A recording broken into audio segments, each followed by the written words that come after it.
And welcome back to The Factor Uncensored. A Houston man is being charged with holding a woman captive inside a locked trailer for 4 years. Imagine that. 4 years. 42-year-old Abraham Bravo Segura, you're looking at him there, in court Thursday on kidnapping charges. According to prosecutors, he kept a woman in a trailer on Greens Road. It's not like out in the rural parts of the county. It's right at the edge of the city, just north of the city, on Greens Road in Greens Point Mall area. I went there today myself. Investigators say he had all exits locked and windows barred. He remains in jail with a $150,000 bond and is set to appear in court next week. He was in probable cause court. There's some of the video of the community there. Joining me now to talk about this is Matilda Saragosa, who has helped women escape sex trafficking and other forms of bondage out there. Matilda, when you see, this has bothered me all day when I saw this. How could a woman be in a community full of people and no one knows she is being held captive there?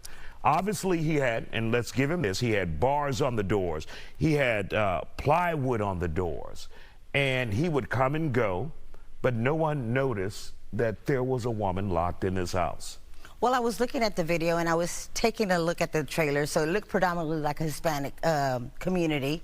And, you know, you have to understand from generation to generation. And really quick, let me go ahead and answer that question. I went out there, it was all Hispanic, and I tried to talk to some people, and no one spoke English. Okay. So from the onset, we're told, generation through generation, mind your business, keep your mouth shut, and don't ask for nothing. And that's just going to grandma's house. Right, so we're taught to turn a blind eye.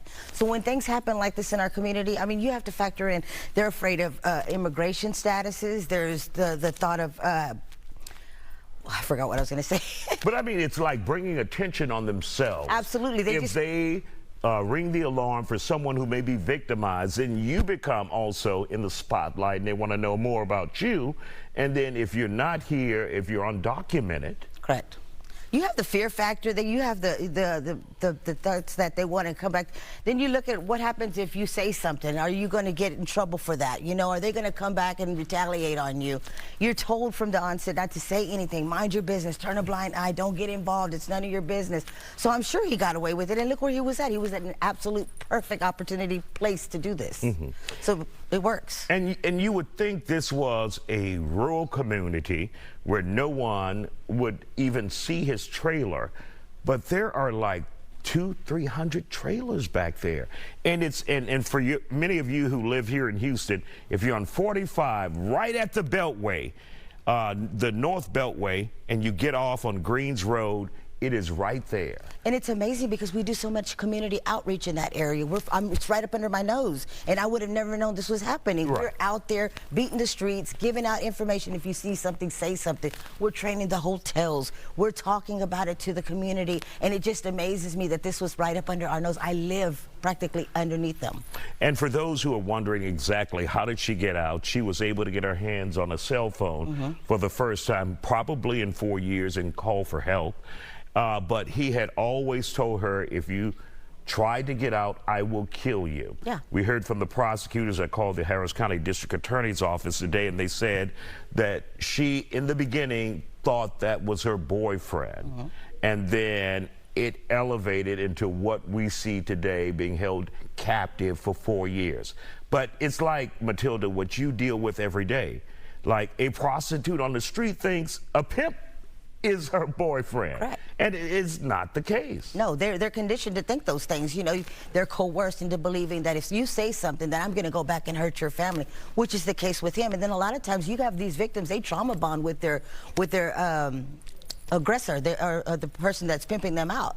They'll bond with them, thinking that that's the person that's supposed to take care of them. If they leave them, then they're doing something wrong, right? Because they're conditioned, they're told, they're coerced into saying, hey, keep this, or we're going to have to kill your family.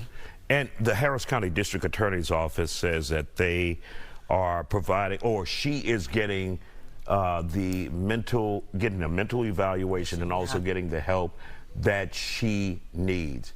it will take a lot of work to get over something like this. Absolutely. Could you just imagine what she went through all them years being isolated, alone with nobody to talk to, and then having to come out that and then face all of reality all over again? It's a whole learning process. You have to retrain the brain. And so that's what's going to happen. They'll give her the evaluation. She will see individual therapy, and hopefully we can get her past this. All right, Matilda, thank you for joining us. We'll see you in just a second. Yes. We have much more Factor on. Don't go anywhere. Live TV, you getting up, walking around. You're not at home, Matilda. Sit still.